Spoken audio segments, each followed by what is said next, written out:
वास्तु ज्ञान क्लब में आप सभी कदरदान दोस्तों का बहुत बहुत स्वागत है। मुझे खुशी है कि आप मेरे चैनल को सब्सक्राइब कर रहे हैं, देख रहे हैं और उसे पसंद कर रहे हैं। आप सभी को पी चंद्रवंशी का बहुत बहुत नमस्कार, थैंक यू और धन्यवाद। साथियों, आज के इस एपिसोड में मैं आपको वृक्षों के बारे में बताना चाहता हूं जो हमारे भूखंड, वास्तु भूखंड और या भवन के चारों तरफ या उसके आसपास होते हैं। ये बहुत महत्वपूर्ण जानकारी है जो भवन खरीदते समय या प्लॉट खरीदते समय आपको इसकी जानकारी होनी चाहिए। मैं सर्वप्रथम आपको ये बताता हूं कि जब हम प्लॉट खरीदते हैं या भवन खरीदते हैं तो उसके सामने रोड होती है या गार्डन होता है, उसमें कुछ वृक्ष होते हैं। आमतौर पर पीपल के वृक्ष, नीम के वृक्ष, आम का वृक्ष या कदम का वृक्ष या अपना बरगद का वृक्ष या नीम का वृक्ष, इस तरह के बहुत सारे वृक्ष हमारे भवन के ठीक सामने या उसके आसपास होते हैं। इनके क्या इफेक्ट हमारे वास्तु जीवन पर आते हैं। साथियों, अगर पीपल का झाड़ हमारे भवन के पूर्व दिशा में है तो बहुत नुकसान पहुंचाता है, मगर यहीं पर अगर बरगद का झाड़ है तो वो फायदेमंद कहलाता, ऐसा हमारे शास्त्र कहते हैं। मगर साथियों, चूंकि बरगद का पेड़ बहुत बड़ा होता है और उसमें बहुत सारा भार होता है और पूर्व ईशान भाग पर ज़्यादा वो लोड नहीं होना चाहिए, वजन नहीं होना चाहिए, इसलिए बरगद का पेड़ ना ही हो तो अच्छा, मगर पीपल का पेड़ कदापि नहीं होना चाहिए। मगर पीपल का पेड़ अगर पश्चिम भाग में होता है तो आपके लिए बहुत अधिक फायदेमंद होता है। ऐसा शास्त्रों में बताया है कि पश्चिम में पीपल का वृक्ष आपको फायदा दे सकता है। किसी भी कंडीशन में, किसी भी हालात में उत्तर पूर्व में इमली का झाड़, आम का वृक्ष, खैर का वृक्ष, कटहल का वृक्ष जो आमतौर पर हम देखते हैं, ये हमारे घर के आसपास नहीं होने चाहिए।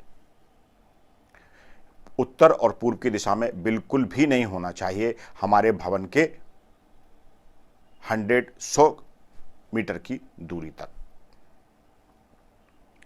अगर पूरब में या उत्तर में पीपल का झाड़ हमारे अक्सर पाया जाता, उत्तर या पूरब में हमारे घर के आसपास अगर पीपल का वृक्ष पाया जाता है तो आपको उसका प्रतिदिन पूजन करना चाहिए, जल चढ़ाना चाहिए और थोड़ी थोड़ी मात्रा में उसमें शक्कर या मिष्ठान, शक्कर मोस्ट प्रॉब्ली उसमें डालना चाहिए, क्योंकि वहाँ चींटियों का निवास होता है।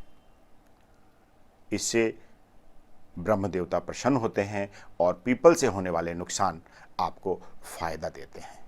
अतः आपके उत्तर या पूर्व में पीपल का वृक्ष अगर है तो आप उसका पूजन अवश्य करें। भूखंड या भवन के चारों तरफ कुछ ऐसे वृक्ष होते हैं जो हमें नुकसान पहुंचाते हैं।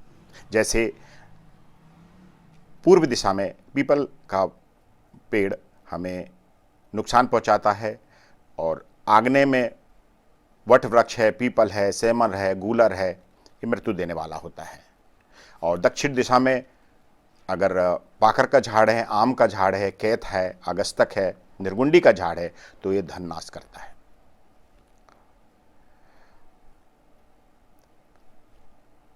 अगर आपके नैऋत्य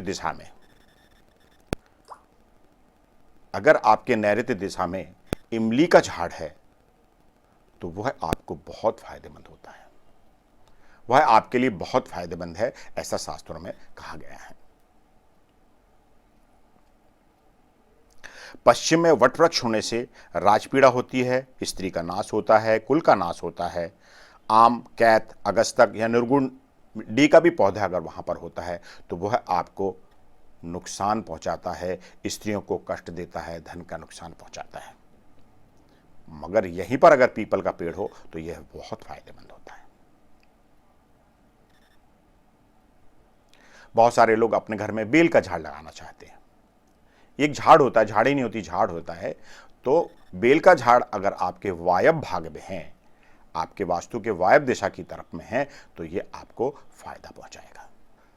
आंवले का वृक्ष अगर पूर्व दिशा में अगर आप लगाएं या आपके पूर्व दिशा में आंवले का वृक्ष है तो यह आपको बहुत सुख देने वाला है, धन धान से परिपूर्ण रखता है और आपको परिवार को एक बना के रखता है और स्वास्थ्य जो है आपका अच्छा रखता है, क्योंकि आंवला औषधि का रूप भी माना गया है।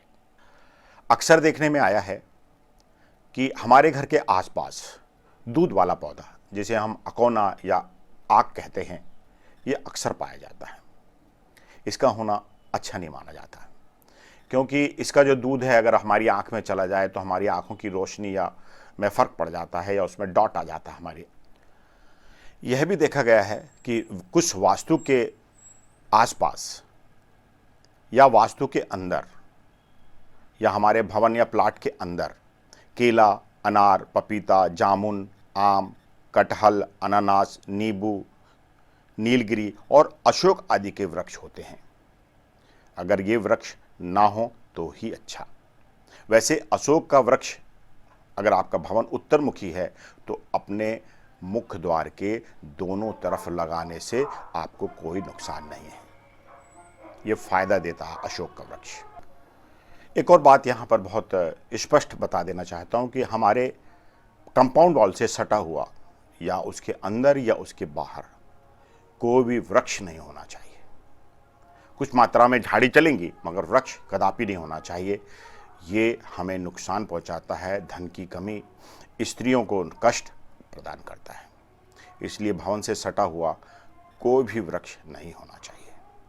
वास्तु भूखंड के सामने बेर, इमली, आंवला, बेल, शमी, ब्रह्म राक्षस, बबूल आदि का कोई भी झाड़ नहीं होना चाहिए। ये हमें नुकसान ही पहुंचाते हैं। नैऋत्य में इमली का झाड़ आपको फायदा पहुंचा सकता है, पीपल का वृक्ष आपको पश्चिम में फायदा पहुंचा सकता है, जबकि बरगद का वृक्ष आपको पूर्व की तरफ अगर हो तो वो फायदा पहुंचा सकता है। मगर बरगद और पीपल का पेड़ अगर पूर्व दिशा में है, उत्तर की दिशा में है, तो उसका प्रतिदिन पूजन करना चाहिए, उसको जल चढ़ाना चाहिए और कुछ मात्रा में शक्कर या मिष्ठान वहाँ पर छिड़कना चाहिए, क्योंकि वहाँ चींटियों का निवास होता है। साथियों, ये तो हुई हमारे भूखंड के बाहर हम कौन से वृक्ष लगाएं। अब मैं आपको ये बताना चाहता हूँ कि अक्सर लोग गमलों में या क्यारियों में अपने घर के तरफ में, घर के अंदर यानी अपने प्लॉट के अंदर बहुत सारे वृक्ष या झाड़ियाँ लगाते हैं।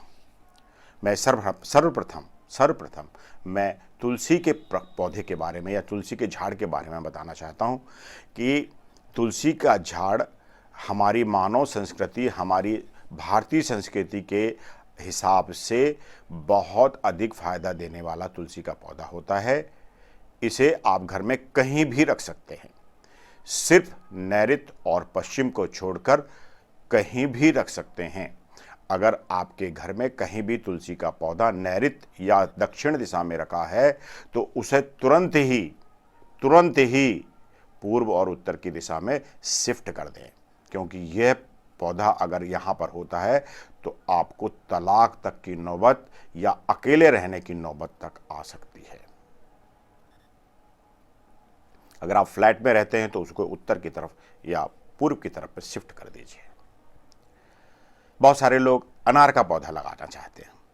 अनार का पौधा हालांकि नुकसानदायी होता है, मगर आपका भवन अगर दक्षिणमुखी है तो आप आग्नेय दिशा में अगर जगह है तो वहां अनार की झाड़ी लगाइए, अनार का पौधा लगाइए और कोशिश कीजिए उसमें फूल और फल दोनों आए, क्योंकि उसके फूल और फल और उसका बीज तीनों चीजें लाल रंग के होते हैं जो अग्नि तत्व का प्रतिनिधित्व करते हैं और यह आपको फायदा पहुंचाते हैं। और उस भूखंड में जो कि दक्षिणमुखी भूखंड है उसके हर किसी वास्तु दोष को दूर करते हैं। सिर्फ एक वास्तु दोष जो सेप्टिक टैंक का वास्तु दोष होता है उसको छोड़ करके सारे के सारे वास्तु दोष ये अनार का पौधा दूर करता है। बहुत सारे लोग नीम का पौधा लगाना चाहते हैं अपने घर में। नीम का पौधा 24 घंटे ऑक्सीजन देता है। यह पौधा फायदेमंद होता है, मगर इसे हमारे उत्तर वायव्य की तरफ में लगाना भवन स्वामी के लिए फायदेमंद होता है। और कोई भी कटीला झाड़ अपने भवन के अंदर या बाहर क्यारियों में नहीं लगाना चाहिए। ऐसा मानता है कि ये विपत्तियों को आमंत्रित करते हैं। चूँकि गुलाब का पौधा कटीला होता है मगर उसके फूल सुगंधित होते हैं और वो प्यार का प्रतीक होता है, इसलिए उसको लगाने में कोई हर्ज नहीं है। बहुत सारे हमारे श्रोता दर्शक ये जानना चाह रहे होंगे कि क्या घर में केले का झाड़ लगाया जा सकता है। तो साथियों, केले का झाड़ किसी भी दिशा में कहीं भी नहीं लगाना चाहिए। ऐसी मान्यता है हमारे धार्मिक ग्रंथों में कि इसका जो फूल है जब वो फटता है उसकी आवाज़ इतनी कर्कश होती है कि महिलाओं के गर्भ में पलने वाले बच्चे पर इफेक्ट डालती है। इसलिए केले के झाड़ कभी भी घर में नहीं लगाना चाहिए। मगर एक केले का झाड़ आता है जो काफ़ी छोटा होता है, छोटा पौधा होता है और उसमें लाल रंग का पुष्प खिलता है। सिर्फ पुष्प खिलता है, उसमें केले नहीं होते, उसमें लाल रंग का पुष्प होता है और वह है प्यार का प्रतीक होता है। इसे कपिल अपने घर में लगाना सकते हैं और लगाना चाहिए। बहुत सारे लोग अपने फ्लैटों में, अपने घरों में बोनसाई पौधे लगाते हैं जो छोटे छोटे होते हैं। आम के भी होते हैं, जाम के भी होते हैं, नींबू के भी होते हैं। तो बोनसाई पौधे कभी भी अपने घर के अंदर नहीं लगाना चाहिए। इससे हमारी बुद्धि, सोच समझ छोटी होते चले जाती है। हमारे घर की जो एनर्जेटिक पावर है वो ये लोग ग्रहण कर लेते हैं। ये छोटे बोनसाई पौधे होते हैं, वो ग्रहण कर लेते हैं और घर की एनर्जी हमें नहीं मिल पाती है। साथियों, बोनसाई पौधे कभी भी घर पे नहीं लगाना चाहिए। दूध निकालने वाले पौधे, बहुत सारे पौधे हैं जिनमें से दूध निकलता है, ये पौधे भी हमारे घर में कहीं भी नहीं लगाना चाहिए। वैसे तो ये मानता है कि हमारे प्रोमाइसिस के अंदर, क्यारियों में कभी भी झाड़ या पौधे नहीं लगाने चाहिए। गमलों का इस्तेमाल करना चाहिए, हमेशा गमलों में ही लगाना चाहिए और उस पर साफ सफाई करनी चाहिए। अगर आप अपने घर में पूर्व में, उत्तर में, पश्चिम में अगर आपके पास जगह है तो आप जो हैं गुलाब है, गेंदा है, डहलिया है, विद्या है, लाजवंती है, आंवला है, बेलपत्र है और दक्षिण आग्नेय में अनार का पौधा है और उत्तर या पूर्व में अशोक का पौधा आप लगा सकते हैं। मगर उसका ध्यान रखें कि वो हमारे भवन की हाइट से ऊपर ना जाने पाए। चंदन का वृक्ष आप लगा सकते हैं, मगर ऐसी मान्यता है कि चंपा, चमेली, चंदन, इनमें इतनी अधिक सुगंध होती है कि जो एविल्स पावर्स होते हैं, बुरी शक्तियां होती हैं, वो इनमें आकर के निवास करती है। बुरे प्रभाव डालने वाले कीड़े इसमें आकर के निवास करते हैं और वो हमें समय समय पर नुकसान पहुंचाते रहते हैं। इसलिए अत्यधिक सुगंध वाले पौधों को अपने घर में नहीं लगाना चाहिए। एक बात और मैं आपको यहां बताना चाहता हूं कि अगर आप अपने घर में बगीचा बनाना चाहते हैं तो आप पूर्व और उत्तर की दिशा में ही बगीचा लगाएं। बगीचा लगाने के लिए पूर्व, उत्तर और पश्चिम या ईशान की तरफ आप बगीचा बना सकते हैं। अगर आपने दक्षिण पश्चिम, नैऋत्य या दक्षिण या आग्नेय की तरफ बगीचा बना रखा है तो धन और पुत्र की नुकसान झेलना पड़ सकता है, आपको अपयश का सामना करना पड़ सकता है, लांछन आपके ऊपर लग सकते हैं। इसलिए बगीचा बनाने के पहले बहुत बार सोच लेना चाहिए कि हमारे आग्नेय, दक्षिण, नैऋत्य और पश्चिम की तरफ या वायव्य की तरफ भी बगीचा ना हो, नहीं बनाएं। सिर्फ उत्तर, ईशान और पूर्व की दिशा में ही बगीचा बनाने का प्रावधान माना गया है। मनी प्लांट लगाने का बहुत प्रचलन माना गया है कि मनी प्लांट अगर आपके घर के दरवाजे पर लगा है और वह अच्छी तरह से हरा भरा है और तेजी से बढ़ रहा है तो आपको धन देने वाला होता है। यह बात सही है कि ये मनी प्लांट का जो बेला होती है वह बहुत फ़ायदेमंद होती है और हमें उसे घर में लगानी चाहिए। मगर एक बात का ध्यान रखना चाहिए कि मनी प्लांट की बेला हमारे भवन से ऊंचाई तक ना जाए, वरना जो फायदे हमें हो रहे हैं वो नुकसान में कन्वर्ट हो सकते हैं। साथियों, एक बात और बता दूं कि मनी प्लांट का जो बेला होती है, पौधा होता है, उसे कांच की शीशी में शुद्ध पानी में रख करके अपने घर के ड्राइंग टेबल पर भी रखना चाहिए। ये हमें सुख, शांति और अच्छे सोच विचार की और धन की देने वाली ये बेल होती है। इसमें एक ही सावधानी रखनी है, ये किसी भी कीमत पर हमारे दीवार पर ना चढ़े। एक और चीज़ बता देना चाहता हूँ, अक्सर देखने में आया है कि लोग अपने घर के बाहर जो क्यारियाँ होती हैं, जो जगह होती हैं, उसमें लौकी, कद्दू, सेमी या बरबटी ऐसे सब्जियों की बेलाएं लगा लेते हैं और उसकी बेला आपके घर के ऊपर तक, छत तक चली जाती है। कुछ लोग अंगूर की बेला लगाते हैं। साथियों, चाहे कोई भी बेला हो, यह बेला कभी भी हमारे छत के ऊपर नहीं चढ़नी चाहिए, हमारे भवन से चिपक कर ऊपर नहीं चलना चाहिए, नहीं तो ये भय, नुकसान, शत्रुओं को आमंत्रण देने वाली बेलाएं होती हैं। आपके शत्रुओं की संख्या बढ़ जाएगी। जितनी लौकी, कद्दू नहीं होंगे, उससे ज़्यादा आप बीमार रहने लगेंगे आप। इसलिए कोई भी बेला हमारी दीवार से ऊपर नहीं चढ़नी चाहिए, चाहे वो कोई भी बेला हो, मनी प्लांट ही क्यों ना हो।